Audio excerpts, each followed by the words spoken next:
Hello et bienvenue dans Émancipation féminine. Je suis ton hôte Delphine, accompagnante féministe. J'interviens aussi en entreprise sur les sujets d'équité. Si t'es fatiguée de tout porter, si t'as appris à sourire en serrant les dents ou à faire semblant que tout va bien au taf, t'es au bon endroit. Ici, on parle de ce qui fait mal, de ce qui fait sens et de ce que t'oses pas dire tout haut.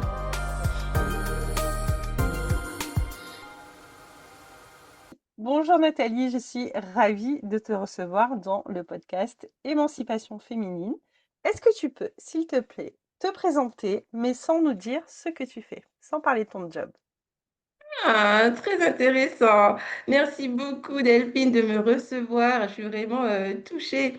La cause des femmes me tient vraiment à cœur, donc ça me touche particulièrement. Et alors, ce que je me présenter sans dire ce que je fais professionnellement, effectivement.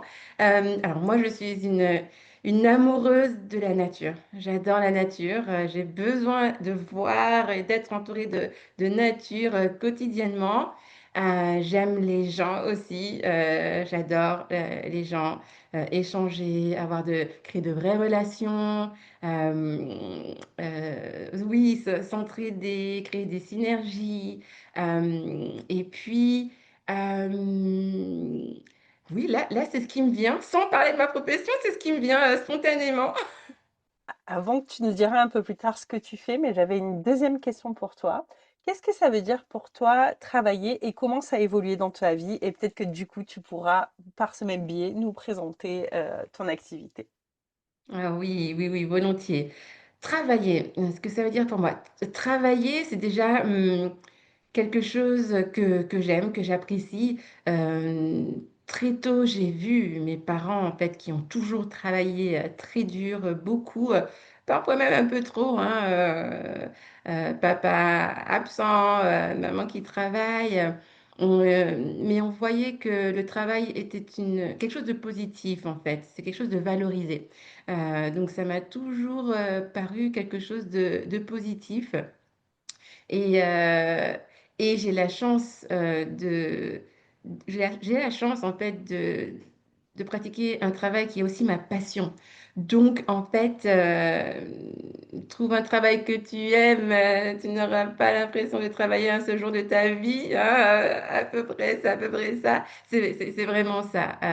C'est vraiment ça. Pour moi, le travail, ça rime avec plaisir et avec impact. Moi, c'est vraiment important. Comment ça a évolué pour toi, donc ce travail plaisir, passion? Est-ce que tu as commencé par travailler par ta passion ou pas du tout? Comment ça a été pour toi ça? Oui, en fait, j'ai toujours, oui, travaillé par passion. J'ai vraiment cette chance. Moi, ma vocation, elle est née très très tôt au collège, parce que il se trouve qu'on était dans un collège ordinaire, mais il y avait des sourds muets et malentendants dans notre collège, dans ma classe notamment, et on voulait qu'ils s'intègrent. Donc, ils n'avaient pas leur traducteur très souvent. Mais tu imagines bien que pour eux, ça va être bien difficile ne pas avoir un traducteur en langue des signes. Et donc, dès que j'avais un moment pendant les permes, les récréations, eh bien, je les aidais. Je faisais une sorte de soutien scolaire. Je leur expliquais les cours. Et c'est là que ma vocation est née. Ce furent mes premiers élèves. Et c'était vraiment mes amis, hein. J'ai appris la langue des signes française en autodidacte avec eux. Vraiment, c'était mes amis et je m'orientais dans cette voie, mais plus tard, ma passion pour l'anglais a pris le dessus. Et c'est comme ça que je me suis orientée plus dans la formation. Trop, trop bien, c'est trop intéressant. Donc, tu voulais dire que à la base, du fait que tu aies aidé tes camarades et tes amis qui étaient sourds et muets, ou peut-être juste l'un ou l'autre, euh, tu voulais être enseignante en langue des signes ou tu voulais être professeur des écoles? C'était quoi ton premier rêve en fait avec ça? Alors, c'était vraiment, je me destinais à être enseignante en langue des signes, effectivement, pour les élèves sourds-muets, malentendants. C'est vraiment de là qu'est née ma vocation. Mais par la suite, l'anglais a pris le dessus. Et donc, du coup, je me suis réorientée. Donc, j'ai toujours gardé l'enseignement, la transmission, mais je me suis juste réorientée vers l'anglais, en fait. Transmettre et permettre voilà, aux personnes d'évoluer, de s'élever grâce à la maîtrise de cette langue qui est vraiment une langue internationale et qui ouvre beaucoup de portes, pour ne pas dire toutes les portes. Qu'est-ce que tu fais aujourd'hui? Raconte-nous tout, parce qu'on a entendu des bribes. Moi, je sais ce que tu fais, mais les auditrices ne savent pas, du coup. On a entendu formation, on entend cette passion pour l'anglais. Que fais-tu aujourd'hui, Nathalie, s'il te plaît? C'est vrai, on colle tous les morceaux du puzzle. Alors effectivement, je suis fondatrice, gérante de mon centre de formation. Bah, par la force des choses, en fait, j'ai commencé seule hein, en tant que formatrice, en sous-traitance. Donc je forme des adultes principalement. Alors j'ai commencé par adultes et enfants, mais par la suite, je me suis vraiment spécialisée pour les adultes, à la fois particuliers, entreprises.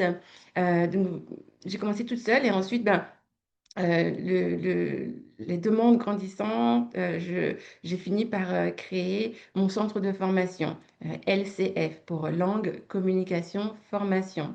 Donc, j'ai continué d'œuvrer au sein de mon centre de formation que j'ai créé en janvier 2012. Et petit à petit, d'année en année, donc notamment quand j'ai changé ma façon de travailler, quand je suis passée du présentiel au distanciel, là, ça a vraiment explosé. Je suis devenue un peu victime de mon succès. Je ne pouvais plus dispenser moi-même toute seule tous les cours, toutes les sessions d'anglais individuelles en one-to-one. Et c'est comme ça que eh bien, je me suis développée, je me suis formée au développement d'entreprise. Euh, qui dit développement d'entreprise dit également développement personnel, hein, soit dit en passant. Et donc, j'ai créé comme ça ma Dream Team, vraiment mon équipe pédagogique que j'adore et qui m'accompagne voilà, et qui m'aide voilà, dans ma mission de vraiment donner cette possibilité. Ce qu'on fait, c'est permettre en fait à quiconque hein, de se débarrasser de leurs limitations professionnelles et personnelles grâce à la maîtrise de l'anglais. C'est vraiment ça. On enseigne de manière personnalisée et intensive pour donner cette compétence clé qui est vraiment essentielle dans le monde d'aujourd'hui, maîtriser l'anglais pour pouvoir évoluer professionnellement, avoir une promotion, une meilleure rémunération, un poste à l'international, pouvoir aller à l'étranger, ne pas avoir de limitations, vraiment, grâce à la maîtrise de l'anglais. Au départ, tu étais toute seule. Tu intervenais dans des lieux, en fait, en sous-traitance, ce que j'ai cru comprendre. C'est Et ça? après, donc, bah, victime de ton succès, période de Covid, c'est ça, si j'ai bien compris. Période de Covid, Euh, victime de ton succès, Oui, c'est ça. En fait, ou oui, avant j'ai peut-être? changé de business. En fait, oui, j'ai changé de business model avant Covid et heureusement d'ailleurs, puisque comme tu l'as très bien Yes. dit, j'étais en présentiel. Donc, tout ce que je faisais, c'était en présentiel. Je me déplaçais d'entreprise en entreprise, de particulier Ok. à particulier, ce qui était très chronophage et très fatigant. J'avais environ en Euh, moyenne 4 à 5 heures de transport en commun par jour, en plus de ma journée de travail. Oui, j'étais Ah épuisée. J'ai fait ça non, mais pendant ouais. j'étais vraiment épuisée. Depuis mon retour des États-Unis, en fait, ben, j'ai commencé du coup, comme je te disais, à être à mon compte et c'était vraiment, au bout de 10 ans comme ça, j'étais vraiment épuisée et j'ai trouvé, et c'est vraiment arrivé avec un moment où c'était en 2018-2019 où je me suis dit, j'ai senti, en fait, c'est vraiment, j'ai senti en moi que je voulais pouvoir, ben, justement, avoir un plus grand impact, pouvoir aider plus de monde. Donc, je me suis posé la question, comment faire? Parce que là, j'étais limitée à Paris et région parisienne, Paris banlieue. Je dis, mais comment faire? Et quand on se pose les bonnes questions, eh bien, on trouve les réponses. Et c'est comme ça que m'est venue justement la réponse de, eh bien, créer mes accompagnements en ligne à distance. Et comme Trop ça, bien. c'est ça, il n'y a plus de contraintes géographiques, liberté géographique. Je peux vraiment accompagner les personnes partout en France et même ailleurs, à l'étranger. On accompagne aussi des gens à l'étranger. Donc, liberté géographique. Et pour moi aussi, je peux vraiment enseigner, travailler de n'importe où dans le monde, du moment que j'ai mon ordi, mon téléphone et une connexion Internet. Et c'est comme Internet. ça que j'ai voilà, changé de business model mi-2019. Et heureusement, puisque Ben en oui. 2020, le Covid est arrivé. Vraiment, l'univers était, tout est aligné. Ah ouais, voilà, j'avais pas compris. Et donc, jusqu'à cette période-là, au moment où tu changes de business, tu avais déjà recruté ton équipe ou pas encore? Pas encore. C'est là, du coup, quand Voilà, j'ai ok. changé de business, effectivement, hein, et puis, donc, du coup, je suis restée seule. Donc, j'ai changé de business mi-2019, très, très vite, le succès, mais je suis restée seule. Oui, encore quelques mois et c'est mi-2020. Voilà, mi-2020 où j'ai dit, pff, là, je suis sous l'eau, je n'y arrive plus, c'est ça, je dois trouver de l'aide parce que ce n'est pas possible. Je n'avais pas envie de dégrader, tu vois, la qualité des cours en ayant trop de cours, en étant épuisée. Non, j'avais déjà connu ça en présentiel pendant 10 ans, je ne voulais pas reproduire ça. Voilà, c'est comme ça que petit à petit, j'ai recruté d'abord un, puis deux, puis trois, et puis maintenant, on est une belle équipe à taille humaine avec mes formatrices, voilà, qui m'aident dans ma mission. Ah, mais c'est trop bien, c'est une trop belle histoire en plus, c'est la tienne, mais c'est une trop jolie success story. Du coup, vous êtes combien aujourd'hui de formateurs, formatrices dans ta boîte, dans ton équipe? Alors aujourd'hui, on est exclusivement du coup des femmes. Au début, mon premier recrutement, yes, girl power. Mais oui, mais au début, mon premier recrutement, c'était un formateur. Mais par la suite, je n'ai employé que des formatrices. Et donc maintenant, on est 100% une équipe féminine et Ouais. on est une dizaine. Ah ouais, c'est une belle équipe à taille humaine, comme tu dis, mais ça fait, pour toi, ça te change aussi la structure parce que ça te fait une partie management que tu n'avais pas historiquement, en fait. Et je veux bien revenir du coup un petit peu en arrière parce que tu as dit des choses que j'aime beaucoup aborder dans ce podcast. Alors déjà, tu nous as sorti une grosse pépite que tu ne nous as pas dit dans ta présentation. Comment ça, tu revenais des États-Unis? Qu'est-ce que c'est que cette histoire? Ça veut dire qu'à minima, soit tu as voyagé, soit tu as vécu et ou travaillé aux États-Unis. Oui, Et après, je te poserai mes autres tout questions. ça. C'était sur cette histoire de fatigue, d'épuisement Oui, que tu as quand même nommé, malgré la success oui, story. Donc, comment oui. ça, les États-Unis, Nathalie? Tu nous as pas tout dit. Eh bien, en fait, c'était un peu comme une évidence. En fait, juste après l'obtention de mon master de didactique des langues, hein, d'enseignement des langues que j'ai obtenu à la Ok. Sorbonne, eh bien, j'ai pris l'avion, je me suis envolée pour les États-Unis, non seulement pour parfaire encore davantage mon Mhm. niveau d'anglais, mais également pour m'imprégner des techniques d'enseignement américaines, en fait. Et Ah oui, qui sont c'est pas comme les ça. mêmes. Et non, c'est ça, j'ai tellement appris, c'était vraiment une année tellement riche. Donc, effectivement, j'ai voyagé, je suis allée là-bas, j'ai vécu là-bas, travaillé là-bas.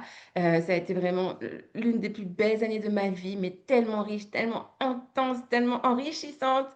Et j'en suis revenue vraiment je ne sais pas, je n'ai pas les mots, mais presque transformée parce que vraiment c'était quelque chose. Et c'est donc à mon retour des États-Unis, l'été 2009, où bah, j'ai trouvé quelques petites missions ici ou là.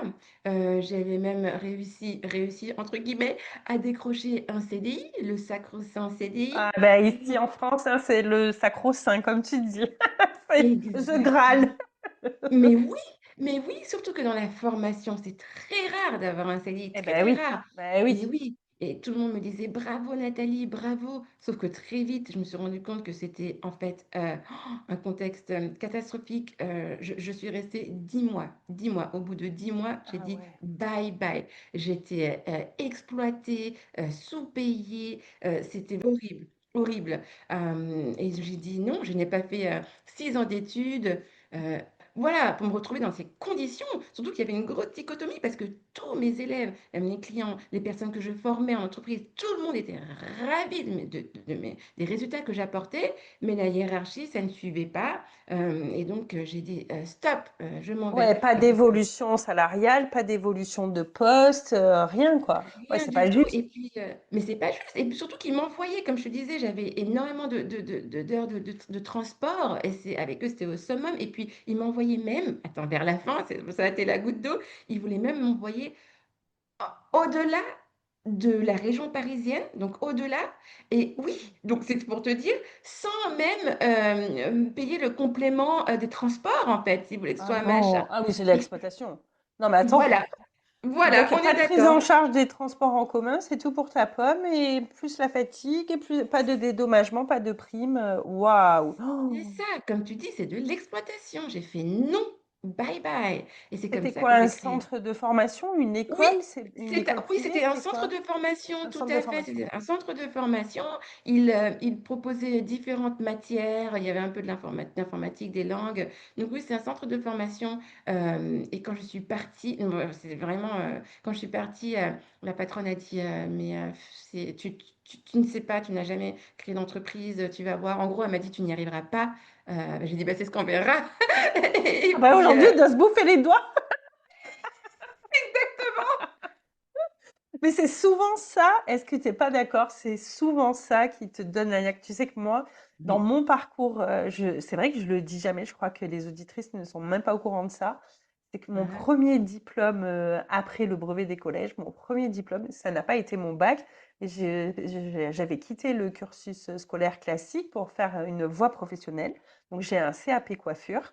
Et en fait, je suis allée travailler. Mes parents ne voulaient pas que je fasse le CFA, tout ça, donc ils m'ont mis dans une école privée à Aix de coiffure où je faisais des stages. Et après, j'ai été employée. Moi, je suis venue dans ta région, du coup, à Paris, parce que à l'époque, j'avais ce rêve de, je voulais coiffer les mannequins, les maquiller. Donc, j'étais partie pour ça. Tu vois, à Paris, toute jeune qui sortait d'un petit village à côté d'Aix-en-Provence, une gamine de 18 ans que tu envoies à Paris dans oui. un super salon qui était génial. C'était pas non plus Tony Guy qui avait très le vent en poupe à l'époque. Et tu vois, si je t'avais rencontré à cette époque-là, j'étais pas recrutée par ce genre de gros salon parce que je ne parlais pas l'anglais. Je ne maîtrisais pas l'anglais Ah assez. ouais, c'est ça. Non, mais tu vois, comme quoi ça fait un lien. Mais Et oui. en fait, quand j'ai dit à cette patronne au bout de... Ça faisait 4 mois que j'étais en brevet professionnel, mais ça faisait 6 mois que je travaillais pour elle. Elle me faisait la misère, clairement. C'est-à-dire qu'elle m'avait recruté les 2 jours de recrutement. Je faisais tout dans le salon. Une fois que j'étais là, je ne faisais que les shampoings et les couleurs. Oh Je ne non. coupais plus les cheveux. Donc en fait, tu sais, c'est comme toi l'anglais. Si tu pratiques pas la Oui, coiffure, tu perds très vite, quoi. super. Et même que l'école me disait, bah, c'est pas normal en fait, vous êtes en brevet, vous êtes censé pratiquer. Bon, elle m'a Pratiquer. dégoûtée clairement du métier. Et au moment où je Ouais. lui dis que je la quitte, mais que je la quitterai après les vacances de Noël, après le rush, parce que Noël, jour de l'an pour les coiffeurs, c'est le gros rush. Tu travailles Mhm. vraiment beaucoup, beaucoup et jusqu'à tard ces jours-là, le 24 et 31 décembre, tu travailles quand même tard, quoi. Ouais. Eh ben, elle m'avait dit, vous finirez caissière chez Auchan. Mais ça a été la niaque de ma vie, ça. La niaque de ma vie pour reprendre mes études, ça a été un moteur. Et cette phrase, quand je suis en Voilà. down, des fois, j'y repense. Donc, ça me fait trop écho ton parcours. Désolée, on Mais fait une oui. grosse parenthèse. Non, mais Mais c'est du coup, voilà, les intéressant. Mais auditrices oui. et les auditeurs découvriront ça de mon parcours. Et ça, c'est un Oui. moteur dans ma vie pour me dire, mais jamais de la vie. Non pas que je dénigre, parce qu'à un moment donné, j'ai été caissière chez Lidl et tout. Et c'est là où cette phrase me revenait. Je disais, ah non, je peux pas m'arrêter à ça, en fait. Je peux pas Voilà. m'arrêter à ça. Alors après, je suis passée manager chez eux, tout ça. Et après, j'ai encore repris des études. J'ai repris par 2 fois mes études. Mais c'est ça, moi, clairement, qui m'a poussée. Des fois, les gens pensent nous détruire, mais en fait, ils Oui. sont un moteur pour nous. Ils pensent nous Voilà. dégoûter de quelque chose, mais en fait, ça ancre quelque chose et de se dire, ah ouais, mais j'aurai ma revanche. Donc, Absolutely. toi, ça a dû être un moteur pour monter ton entreprise. Raconte-nous, Mais oui, tu voilà, l'as vécu. C'est ouais, moi je ça. l'ai vécu aussi, tu vois, et tu disais que tu étais pas mal épuisée. Ouais, est-ce qu'il y a eu un moment particulier où tu as senti qu'il y a quand même quelque chose qui allait pas, en dehors du fait que tu étais sous-payée, tout ça, parce que tu nous disais dans ton parcours, bah ok, je monte ma boîte, tout se passe bien, mais le déclic, c'est quoi? C'est la fatigue? C'était quoi pour toi? Alors, c'était surtout, oui, la fatigue, mais c'était surtout l'injustice. Ouais. L'injustice. L'injustice et l'irrespect. Je veux dire, Hmm. c'était totalement injuste, quoi. Bah, bien sûr. J'avais de beaux résultats, c'est ça, c'était positif, c'était positif pour eux, pour le centre. Et ce n'est pas juste que je sois dans ces conditions-là, en fait. Ce n'est C'est pas clair. juste du tout. Mais oui, donc c'était vraiment l'injustice, oui. Et c'est drôle parce qu'effectivement, le fait de nommer que ce soit l'injustice, oui, pour moi, l'injustice, ça me révolte. C'est vraiment quelque chose qui me révolte. Et effectivement, je me rends compte que c'était parce que, bah oui, j'ai subi cette injustice. Donc non, non. Tu vois? Et puis le fait, effectivement, bah, ça va ensemble, hein, c'était pas du tout irrespectueux la manière dont il me traitait. C'était vraiment injuste. Donc c'est ça, oui. C'est Ouais. vraiment ça. Oui. Ouais, ça a été plus ça le déclic. Après, on peut rajouter la fatigue, les inconforts, tout ça. Oui, Mais ouais, oui. c'est bien de nommer aussi les choses et de se dire, bah, cette injustice-là, du coup, elle a été, alors peut-être pas au début, parce que j'imagine que tu t'es rendu compte assez rapidement. Et t'as essayé peut-être de t'adapter ou d'échanger Oui, avec ces personnes. et oui, mais tout à fait, Raconte-nous. j'ai Ouais. essayé, mais c'est ça. Quand je voyais que c'était plus possible, j'ai essayé d'échanger avec eux, de leur dire. C'est pour ça que je suis restée quelques mois encore, mais au final, rien n'y faisait. Rien n'y faisait. Les choses ne changeaient pas. Mes demandes, mes requêtes n'étaient pas prises en compte et ça pesait très très lourd sur ma santé, quoi. J'étais vraiment épuisée, Ouais. épuisée. Donc, tu vois. Euh, Est-ce que le donc, médecin il te disait quelque chose ou comment ça a été pour alors, toi? le médecin, non, mais c'était tellement flagrant. Moi-même, je Ouais, le tu t'en rendais voyais. compte. Mais oui, et le stress, parce qu'il y avait ce stress, ça c'est des transports, le stress de... En plus, ils me blindaient de cours, en fait. Ils me blindaient de Oh, cours. Et ouais. parfois, je leur dis, mais non, mais là, j'aurais pas le temps d'aller de là à là. Ils me disent, mais si, on a fait l'itinéraire, tu auras le temps. Une fois, je courais dans l'escalier, je suis tombée dans les escaliers. Mais oui, du métro, j'ai réussi à me rattraper un peu in extremis. Je me suis tordu la cheville. Mais c'était énormément de stress tout au long de la journée pour réussir à arriver à l'heure, tu vois, à ne pas être en retard. Hein, parce que, bah oui, c'est l'image de qualité, c'est important, la ponctualité. Donc, c'était énormément de stress à cause de Bah, temps en transport en commun, c'est ça, avec oui, et très puis peu de faire temps. un, ouais, pardon, je t'ai coupé la parole, mais faire un itinéraire sur un Maps et la Oui, réalité des fois, tu peux pas monter, quoi. Franchement, pour avoir testé les métros parisiens, des fois, le métro est là, mais tu ne peux pas le rentrer dedans, il y a trop de monde. Tu es obligé d'attendre le prochain. C'est pas possible. C'est l'enfer, vos métros. Je sais pas le métro à Marseille, hein, ça n'a rien à voir, hein. c'est l'enfer, tu as vécu ça. C'est Oh, l'enfer, mais c'est le exactement. JO, le truc. Non, mais c'est clair. C'est ça, parcours du combattant, saut d'obstacle, et puis c'est ça, et puis parfois, mais oui, et ça, donc les métros blindés, les trains en retard, En retard. et je te Bah même ouais. parle même pas quand il y a des grèves, Bah c'est si, j'ai vécu, juste, ouais. c'est, J'ai non, vécu à Paris, mais tu es bloqué. bah Ça voilà, marche c'est très ça. bien chez vous, les grèves, parce que les distances sont tellement loin. Le transport, alors que c'est vrai que chez nous, bon, à Marseille, tu as deux métros, ouais, c'est pas, mais tu as les bus qui compensent, quoi, ou le tram, tu peux t'en Oui, sortir quand tu que deux lignes de métro. Mais chez vous, il y a tellement entre les trains, les Transiliens, la RATP et tout le reste, quoi, tu t'en sors pas vivant du truc, clairement. exactement. Et puis j'avais des très longues distances, effectivement, avec le, Ben le oui, Transilien, le RER. Non, c'est pas possible. ouais, c'est C'était pas possible, vraiment. quoi. Ouais, ouais, ouais. Ouais, j'imagine. Qu'est-ce que tu as compris avec le recul sur tout ça, sur toute cette expérience pour monter ta boîte et tout? Qu'est-ce que tu as compris? Euh, j'ai compris qu'il ne fallait pas accepter l'inacceptable, en fait. Ouais, Il ne faut pas accepter des conditions médiocres qui, qui vous désavantagent. J'ai vraiment compris ça, qu'on méritait d'être bien traité. On mérite tous d'être bien traités. euh, ouais, c'est et clair. d'autant plus quand on fait du super travail, quoi. On ne doit pas accepter, mais oui, c'est ces conditions-là. J'ai vraiment ça. Oui, oui, oui.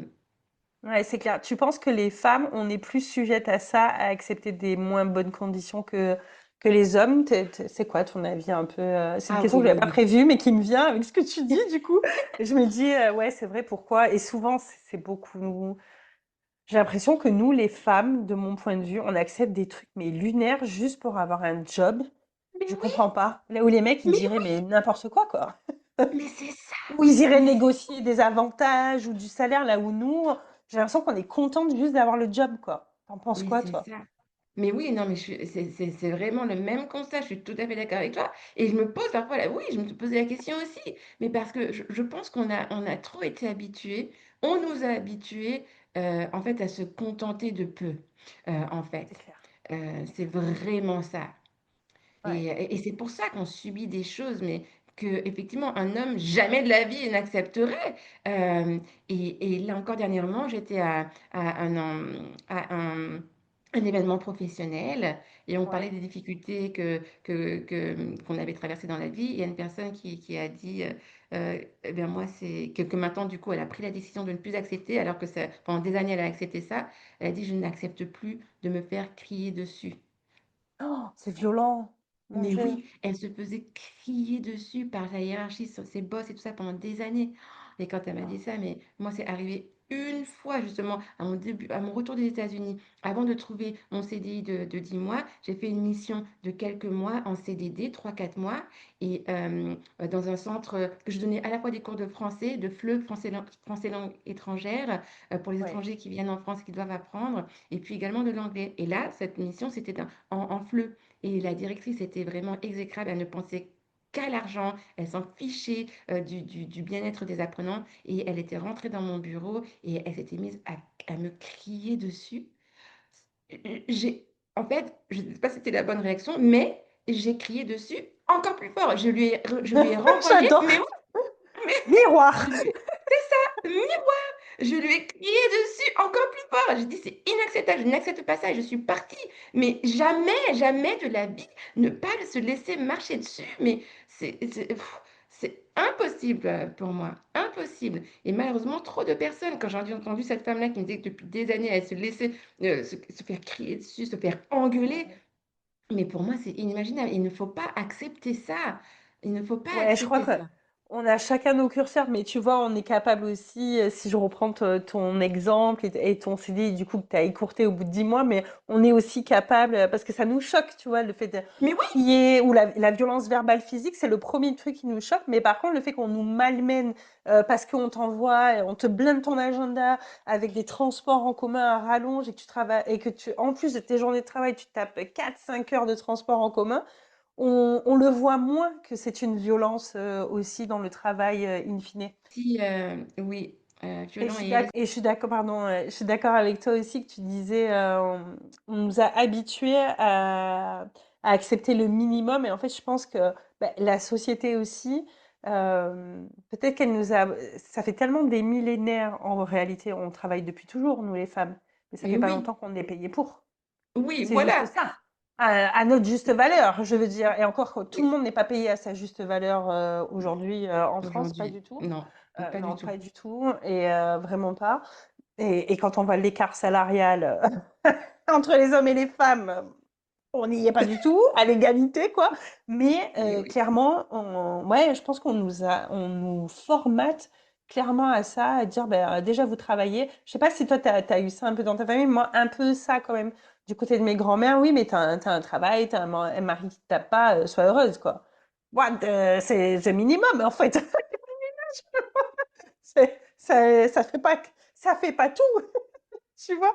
Mais c'est quand tu les entendais parler, moi quand j'étais jeune, je disais: «Mais qu'est-ce qu'elle me raconte ma grand-mère en fait?» Et en fait, je me disais: «Mais oui, mais selon son prisme à elle et en fonction des époques dans lesquelles on a grandi et ou des cultures», moi je suis culture italienne, espagnole, c'est pas du tout les mêmes Ah rapports dans non, le travail, dans le couple, dans les amitiés. oui, Culturellement, quoi, moi je viens d'une famille, les femmes, elles sont à la cuisine, quoi, tu vois, des voilà, deux côtés. De chez mon père et de chez ma mère. Donc en fait, ma fille, tu c'est ça. travailles, t'es quand même super libre par rapport à nous, quoi.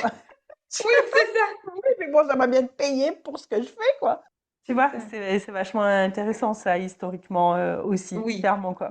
Du coup, tu disais que, ouais, donc toi, après, tu t'étais mis, on a digressé, mais donc tu t'es mis dans ce format en ligne, donc bien avant le Covid, ça a commencé à exploser, tout ça. Et j'ai bien aimé parce que tu as utilisé ce mot de dire, je voulais avoir plus d'impact. Et justement, moi qui ai cet amour-haine de l'anglais, vraiment, je me confie à toi aujourd'hui. Parce que c'est bon, je pense que c'est culturel aussi. Je pense pas qu'on nous l'apprenne de la bonne façon. non, Brian is in the complètement. kitchen nous a tous dégoûtés. Oui, Voilà, de ma génération, j'ai 42 ans, donc ouais, je suis d'une oui, génération où l'anglais, je vois qu'il y a plein de jeunes qui maîtrisent hyper bien l'anglais. Je vois mon fils qui est dans une classe européenne plus, qui est dans un lycée international. Et je me dis, des fois, il se moque de moi, quoi. Il est là que 15 ans, il me dit, mais c'est lunaire, ton accent anglais, en fait, maman. Je dis, oui, mais on ne nous apprenait pas déjà de la même façon que vous. C'est pas du tout la exactement. même chose. Et du coup, toi, tu penses que l'anglais, ça a un impact pourquoi? Tu l'as dit à demi-mot quand même, mais en quoi tu trouves que c'est vachement impactant pour les gens de maîtriser Ah, l'anglais. Ah, ouais, oui, à plusieurs niveaux. Déjà, rien que On est vraiment dans un monde qui s'internationalise. Il y a de plus en plus d'anglophones qu'on croise même dans notre propre pays, en France. Et donc rien que déjà de pouvoir échanger avec quelqu'un qui nous demanderait conseil, une direction, rien que déjà pour l'échange, pouvoir échanger avec n'importe qui, c'est déjà énorme. C'est vraiment déjà beaucoup. Et en plus, les rencontres que l'on fait, on ne sait jamais sur quoi ça Mm. peut déboucher. C'est toujours beau C'est clair. les rencontres. C'est ça. Donc rien que dans la vie de tous les jours, oui. Et c'est pareil en voyage, même si c'est pour des raisons personnelles. Encore une fois, toutes les personnes qu'on accompagne, elles me disent, mais j'en ai marre d'être, en fait, elles se sentent perdues et Mm. à chaque fois, elles doivent se reposer sur quelqu'un. Moi, j'ai une nouvelle apprenante qui va commencer, ça résonne parce qu'elle me disait, moi, je suis quelqu'un d'indépendante, je suis une femme indépendante, j'aime me débrouiller, mais quand je suis à l'étranger, bah, j'en ai marre de devoir me reposer sur mon Et mari ouais, ou sur mes enfants. Je veux avoir cette autonomie, pouvoir me débrouiller par moi-même. Donc c'est vraiment ça, pouvoir se débrouiller par soi-même. Donc ça apporte vraiment de l'autonomie, où que l'on soit hein, dans le monde. Et puis alors, au niveau professionnel, mais mais c'est un vrai critère de sélection. Ça a été déjà un ouais, peu il y a quelques années, mais là, c'est vraiment, il y a plus photo. À compétences égales, on prendra la personne qui parle anglais. Et même, parfois même, à compétences inférieures, on prendra celle qui parle anglais. Vraiment, l'anglais est un vrai critère de sélection maintenant. Et pour presque tous clairement. les domaines. À l'époque, on peut dire que ceux qui étaient dans la compta étaient un peu tranquilles, mais maintenant, non, Mm. j'ai des personnes qui sont en comptabilité, j'ai besoin de l'anglais, que les équipes s'internationalisent C'est ça. également. C'est ça, donc compta, informatique, et même les personnes qui sont dans le domaine médical, j'ai des médecins, infirmières, aides-soignantes, ils ont besoin, ils ont de plus en plus de patientèle anglophone, et Et dans oui, c'est ça, dans tous les domaines, RH, logistique, l'hôtellerie, enfin, dans tous les domaines, l'anglais est nécessaire. C'est un vrai tremplin, c'est une vraie compétence à avoir pour évoluer professionnellement. Ça, mais tout, vraiment, peut-être 90% des personnes qu'on accompagne, elles me disent, je suis bloquée, je n'arrive pas à évoluer professionnellement, à avoir un meilleur et poste, un ouais, poste à responsabilité à cause de l'anglais, parce que mon anglais est insuffisant. Donc et c'est oui, vraiment, je le vois toujours depuis des années et ça s'amplifie. L'anglais, c'est vraiment une clé. C'est un passeport à l'international. C'est vraiment un c'est outil clair. de promotion. Voilà, à notre époque et encore un peu maintenant, hein, même s'il y a des améliorations, mais on enseignait l'anglais comme une langue morte. Comment veux-tu apprendre à parler si on t'enseigne l'anglais qu'à l'écrit comme une langue morte? C'est Mais c'est ça. aberrant. Mais oui, donc heureusement avec le CECRL, ça a commencé il y a quelques années à s'améliorer. Donc ça, c'est bien, heureusement pour les jeunes générations. Alors, qu'est-ce que c'est Elles que le sont mieux loties. CECRL? Qu'est-ce que c'est ça? C'est le cadre européen commun de Ok. référence pour les langues. En gros, voilà, pour harmoniser, en fait, c'est ça qui a permis de créer les niveaux A1, A2, tu sais, B1, Oui, ok. B2. Ouais, tout Voilà, à fait. C1, Ok. C2, c'est à partir de là. Voilà, pour harmoniser. Et comme ça, où que tu ailles, tu dis, bah voilà, j'ai le niveau B1, on sait directement quel niveau À tu quel as. niveau tu as? Ouais, j'ai une copine qui s'est expatriée en Allemagne et du coup, dès qu'elle est arrivée en Allemagne, ils sont hyper carrés, hein, Ah oui. donc, c'est par son mari, il y a eu une mutation, donc il y a eu rapprochement familial. Et en fait, tout de suite, bah, ils l'ont mis dans des cours et ils disaient, bah, en fait, pour pouvoir travailler, je crois que c'était le niveau B1 ou B2, et donc elle a passé comme ça. Donc, c'était l'État, clairement, qui lui payait. Ouais, Ou qu'il y avait une aide, une petite aide pour dire, bah, en fait, il faut que vous alliez à l'école pour apprendre la langue, sinon vous n'êtes pas employable, en fait. c'est ça, Et c'est mais comme ça qu'elle s'est mise clairement, à l'allemand. Elle s'était mise à un petit l'allemand. peu avant de partir, mais elle disait, non, là, le niveau était trop bas, quoi. Trop bas. Donc, Mais oui, et non, c'est vraiment ça. Et justement, pour réussir à acquérir une nouvelle langue rapidement, là, en l'occurrence, l'anglais, pour te répondre comment on fait. Alors, toutes les personnes, tout niveau, on accompagne vraiment les gens de tout niveau, ouais, tout du niveau. grand débutant qui n'a jamais fait d'anglais quasiment, à la personne avancée, en passant par pré-intermédiaire, intermédiaire, vraiment, on accompagne tout niveau. Justement, on a différentes formules d'accompagnement hein, par rapport au niveau de base de la personne, ses besoins et Mm, ses objectifs. Et d'ailleurs, c'est pour ça que j'offre justement des sessions d'évaluation hein, pour mm, évaluer déjà les besoins de la personne, son niveau précisément et ensuite, donc pour lui faire un rapport, hein, des choses à travailler, et ensuite pour justement l'orienter sur la formule adaptée. Mais la base commune dans tous nos accompagnements, c'est que c'est de l'intensif et du personnalisé. ouais. Oui, c'est vraiment, on accompagne la personne pour qu'elle réussisse à parler dans la vraie vie, que ce soit la vie Ouais. personnelle ou professionnelle, c'est vraiment ça. On prend en compte la vraie vie et on enseigne de manière personnalisée, hein, en one-to-one. C'est vraiment des sessions individuelles, personnalisées pour vraiment travailler les points spécifiques, hein, de la personne en lui faisant travailler les thématiques qu'elle souhaite travailler, c'est ça et c'est notamment l'un des points que nos apprenants adorent parce qu'ils disent que c'est vraiment personnalisé sur exactement Mmh. ce dont ils ont besoin. Donc c'est vraiment ça, le fait que ce soit vraiment ultra personnalisé, où c'est un vrai accompagnement avec ta coach personnelle, hein, l'une de mes coachs, bah, de ma dream team, comme tu disais. Donc elle va vraiment, voilà, suivre chaque apprenant et donc il y a plusieurs cours par semaine. C'est pas une fois par semaine ou une fois toutes les 2 semaines. Vraiment, c'est vraiment ces ingrédients-là, du personnalisé, de l'intensif, plusieurs fois par semaine. Mais je sais que très souvent, les personnes, elles travaillent, hein. Et oui. 99% des personnes qui viennent, oui, nous voir, elles sont dans la vie active. Mais justement, on s'adapte là aussi. C'est pas, voici le planning, si tu peux, c'est bien, si tu peux pas, tant pis. Non, non, c'est tout l'inverse. Tu nous donnes tes préférences horaires. Et à Ouais. partir de là, on élabore le planning sur mesure. Bah oui, parce Voilà. qu'un salarié ou une salariée, si elle te dit, mais moi, en fait, j'ai 1 heure et demie de pause tous les jours, il va me falloir une demi-heure peut-être pour bouffer. Ouais, et le soir, je peux pas parce que j'ai un, deux, trois gosses. Voilà. Effectivement, et oui, c'est pas la même chose que de devoir aller courir comme dans ces fameux centres où ils te faisaient à l'époque, hein, peut-être que ça a évolué maintenant, le planning, il faut venir là Oui, pour pratiquer. Mais tu te dis, mais en fait, les allers-retours.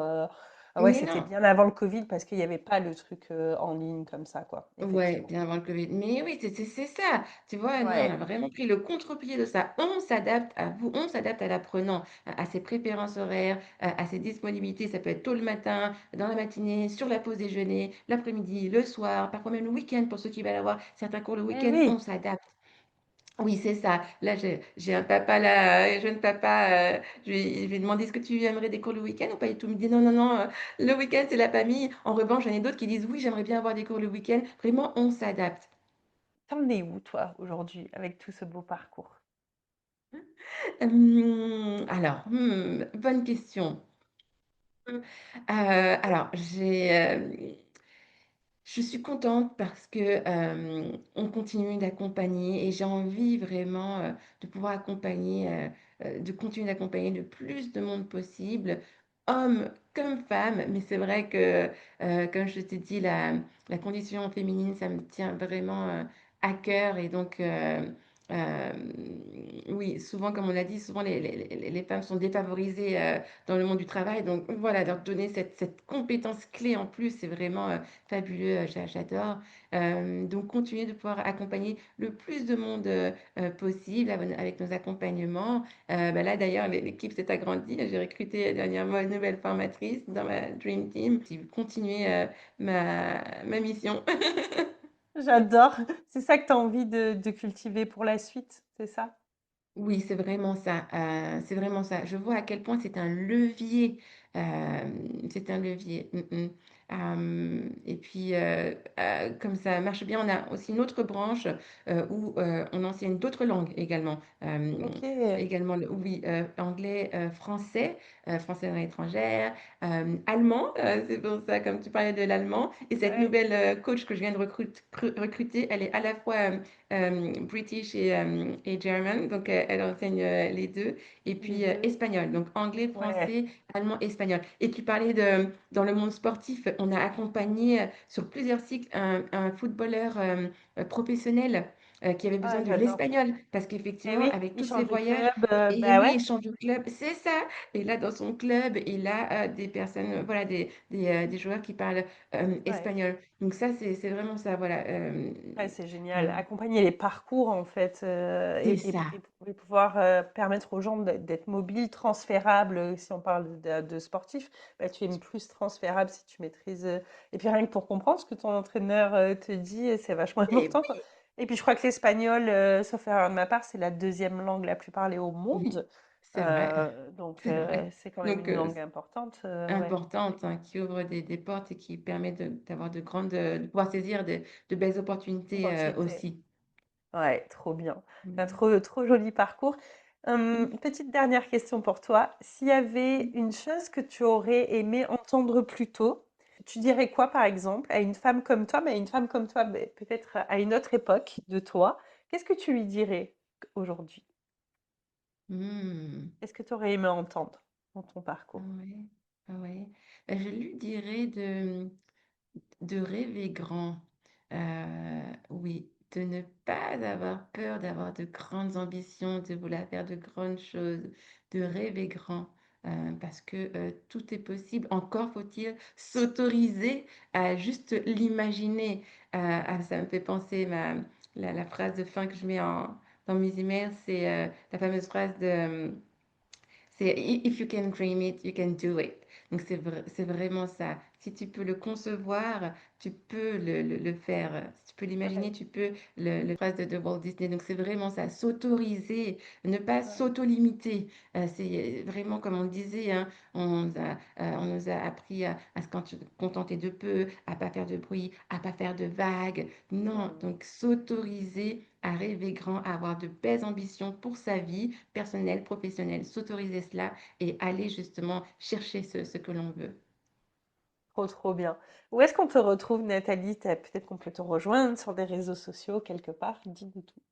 Oh oui, oui, oui, je suis vraiment sur les réseaux, sur beaucoup, tous les réseaux sociaux, j'ai envie de dire, pour justement, l'une des choses qui me prend beaucoup de temps, c'est tout le contenu pédagogique que je crée, que j'offre pour aider le plus de monde possible. Et ensuite, bien sûr, si les personnes veulent un accompagnement intensif et personnalisé pour être transformé en quelques petits mois, entre 3 et 5 mois, on transforme vraiment le niveau rapidement. Là, ils viennent vers moi, mais déjà, il y a plein de cours. On peut me retrouver sur mon podcast, Je comprends l'anglais. Hein, c'est mon Ah, trop podcast sur bien. Spotify ou Apple, oui, sur mes réseaux Instagram et ma chaîne YouTube qui a plus de 6 000 abonnés maintenant, c'est Trop Nathalie bien. LCF.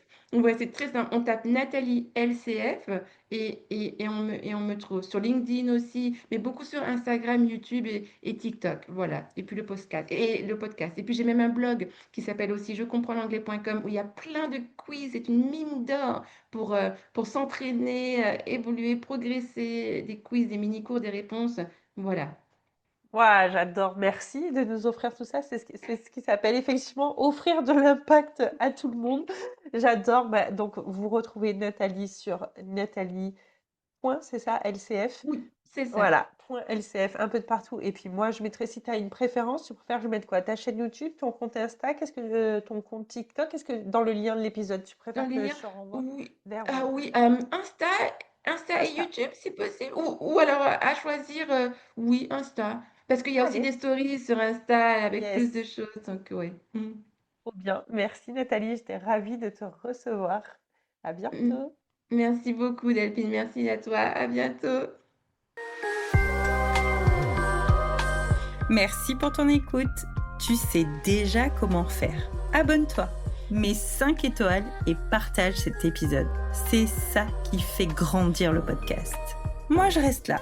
Je continue à parler fort pour celles qui n'osent pas encore. Je te dis à très vite et d'ici là, respire et surtout secoue les règles du jeu.